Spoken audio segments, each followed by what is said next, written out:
Hey guys, how are you all doing? I hope you're all well. Welcome to another FPL video. Today we have lots of things to talk about. Today's video is going to be separated into three parts. So first I'm gonna give you guys my transfer plans for Gaming 26 and Gaming 27. Then we're gonna talk captaincy for Gaming 26. It's an interesting gaming for the captaincy choice.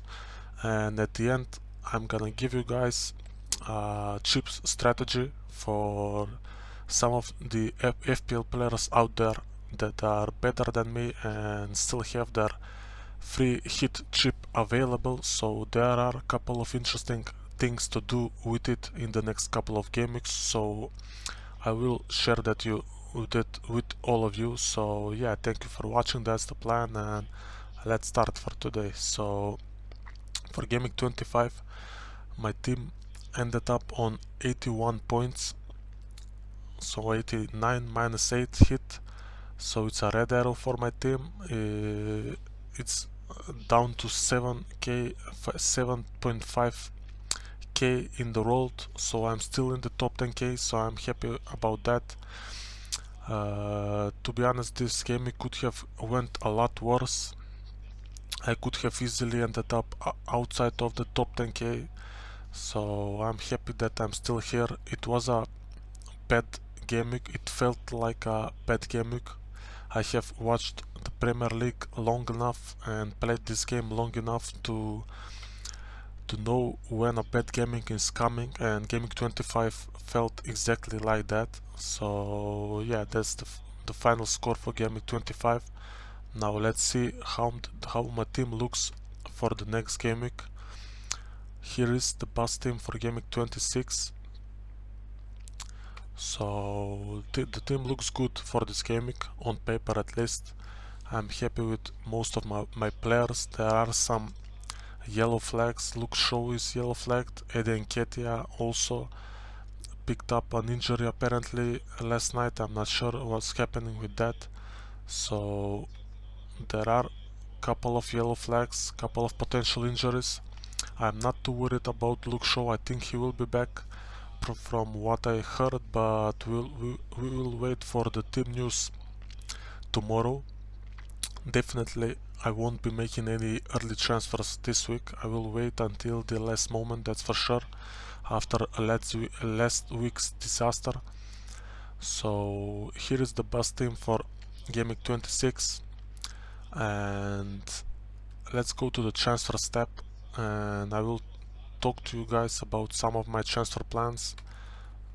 So like I already said in my last video, my plan for double gaming 27, that's the focus right now, so I'm focusing on double gaming 27.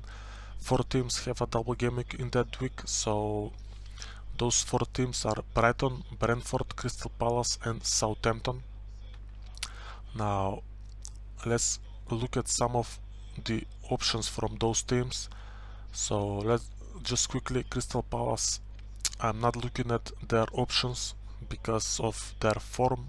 It hasn't been good recently, plus Wilfred Zaha is still not 100% back, so that's why I don't think I will be getting any Palace players for this week. Southampton, they also have a double game week in 27, so I would be tempted for a differential on a Southampton player with their new coach, their new manager being in the team. But the problem is that their fixtures are not that good in 27. So if we look here, they play Man United and Brentford. So those are two tough fixtures, and that is the reason why I'm not looking at Southampton players for gaming 27. So the two teams that I'm focusing on are Brentford and Brighton. So let's look at Brentford first. When it comes to Brentford, I believe at the moment going for a triple up on Brentford is a very good thing to do. So basically they have a double game week in 27, and then they don't play in 28, so this fixture will be played after Leicester got eliminated in the FA Cup. and then they have another double game week in 29 as well. So they have in game week 27 to game week 29 they have 5 fixtures. So that's the reason why most of us should go for at least 2, if not 3 Brentford players in our teams. So this guy over here, Ivan Toney, is my focus at the moment. So I'm looking to get him in my team for this game week. I'm looking to bring him in game week 26, so one game week early. Now there were some reports that he would get banned from the Premier League because of his there is a court case basically about apparently he was doing some gambling that's illegal or something like that. But from what I heard yesterday, his hearing should be in April. So basically that means that until that hearing happens, he should be available to play. So in these March games, he should be fine. I don't think he will be banned for these games. Now it becomes interesting what will happen later on.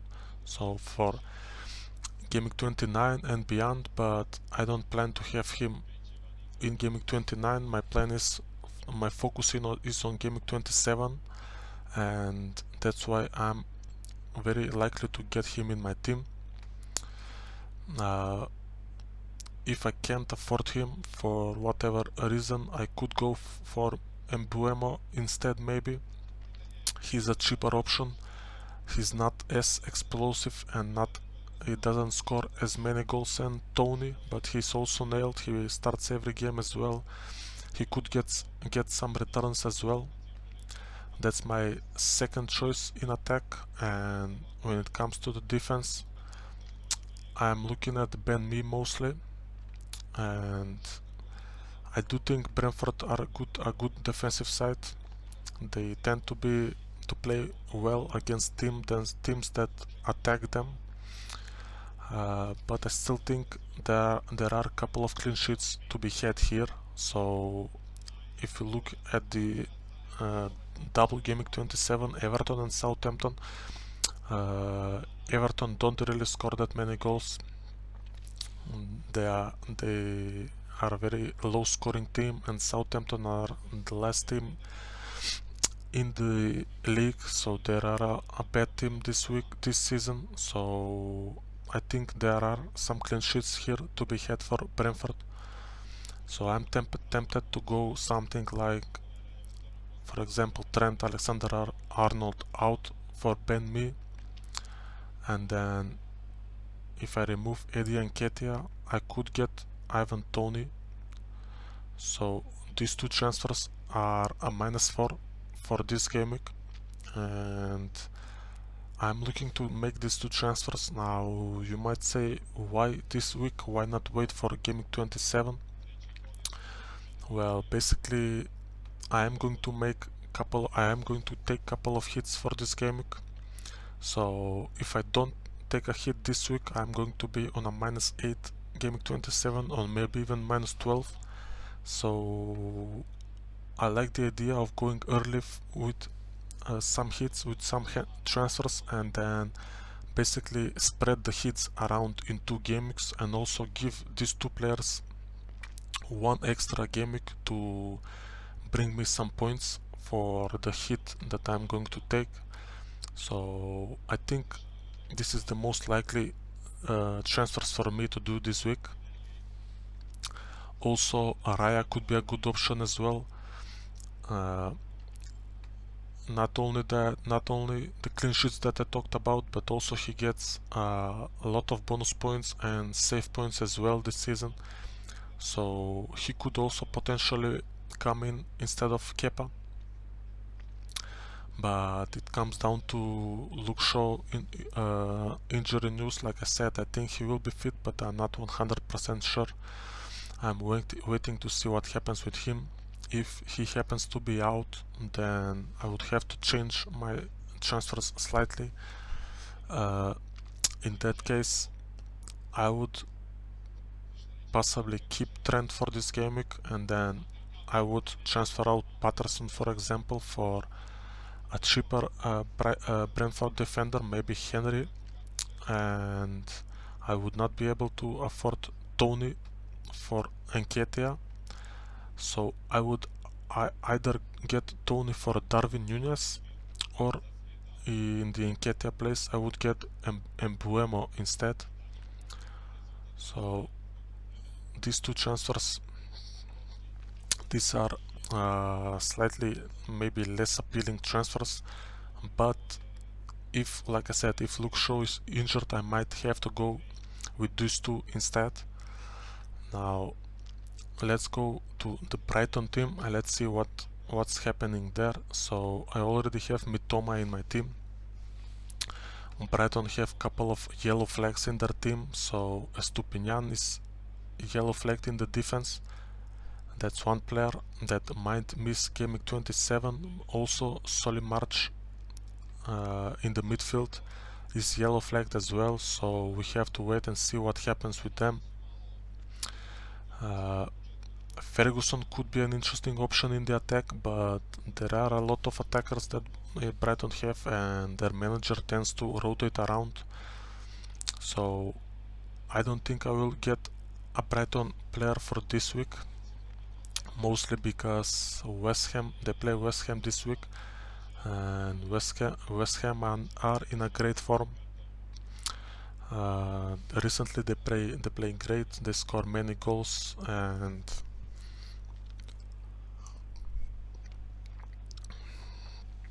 Brighton has had a lot of low scoring games recently, so I think I will back off out of Brighton players for this week, but next week I will likely get Estupinian if he is fit. If not, then I will probably get Sanchez instead, and then maybe I would get a midfielder as well, maybe Solly March if he's fit, or if not, maybe McAllister as well. So those are my transfer plans for GW26 and GW27. Like I said, like I already mentioned in my previous video, my plan is to dead end my team to GW27 and then wildcard in GW28. We'll talk about that later. Now let's talk captaincy. So as you can see here, at the moment I have my captaincy on Rashford. So this is a very interesting gaming for the captaincy. There are lots of options. The three best options in my team are clearly Haaland, Saka and Rashford. So Haaland, he's going to be the most popular option probably, but Man City have been super inconsistent recently. So one game they score loads of goals and look amazing, like their last game. Who did they play against? Against Bournemouth. Yes, they looked great here, but the game before that they were awful against Nottingham Forest. So who knows what sort of a City team will come out for this game. Who knows if they will play like they did against Forest or against Bournemouth. It's hard to say. And one thing is for sure, Newcastle are going to park the bus in this game. They are going to try and keep the game at a 0-0 as long as possible. So that's one thing I'm thinking about when it comes to Haaland captaincy. Saka is also a great option for captaincy for this week. Now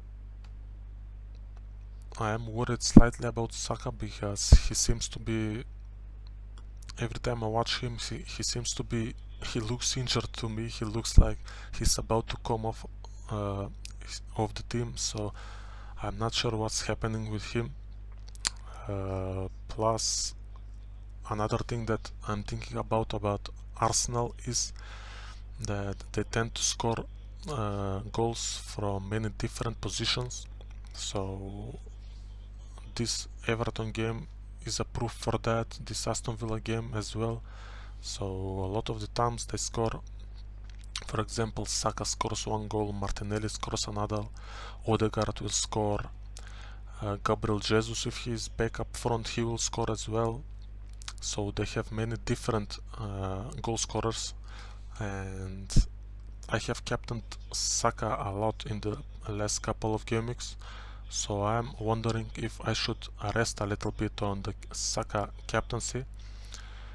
And the reason why I'm looking at Rashford at the moment is because Man United are a super consistent team right now. He's also super consistent.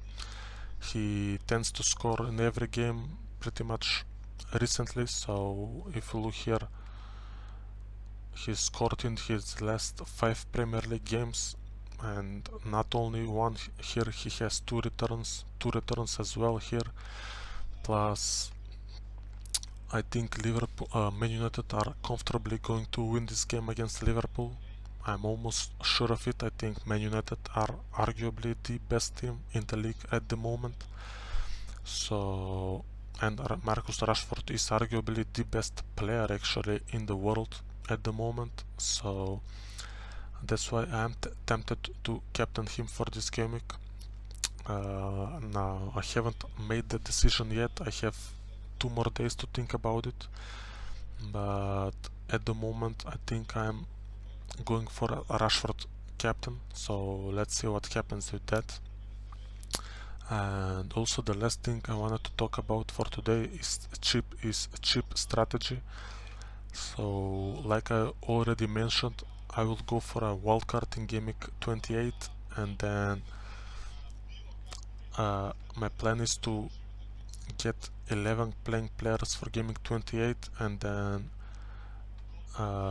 at least 12 or 13 players that have a double game week in 29, and possibly bench boost in 29. So that's my plan. But in case some of you have your free hit still left and your wildcard and bench boost, there is a potentially better cheap strategy here. So you could possibly use your wildcard in either gaming 26 or gaming 27 whenever you feel like. If you are happy with your team in gaming 26, then maybe you can hold it for one more gaming and use it on gaming 27, or use it right now in gaming 26, and basically you would get 3 Brentford players, 3 Brighton players, a couple of United players, most likely, Haaland of course, maybe a couple of Newcastle players, or an Arsenal player, I'm not sure. And then basically in game week 28, when a lot of these teams like Man United, Brighton, Man City will blank, then you could use your free hit in game week 28 and load in on Aston Villa, Chelsea maybe, Arsenal, Spurs maybe, for this one game week.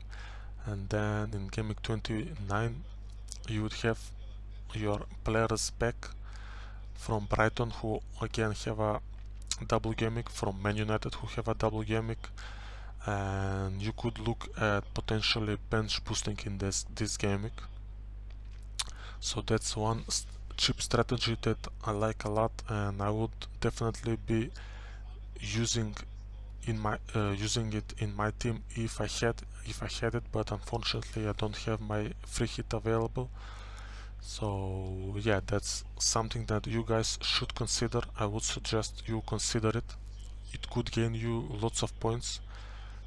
It could gain you about maybe 50 or more points if you play it correctly with the correct players. So yeah, that's the last thing I wanted to talk about for today. So thank you for watching, I appreciate it, and I will give you guys my final team for gaming 26 in Saturday morning, probably before the deadline. So yeah, see you then.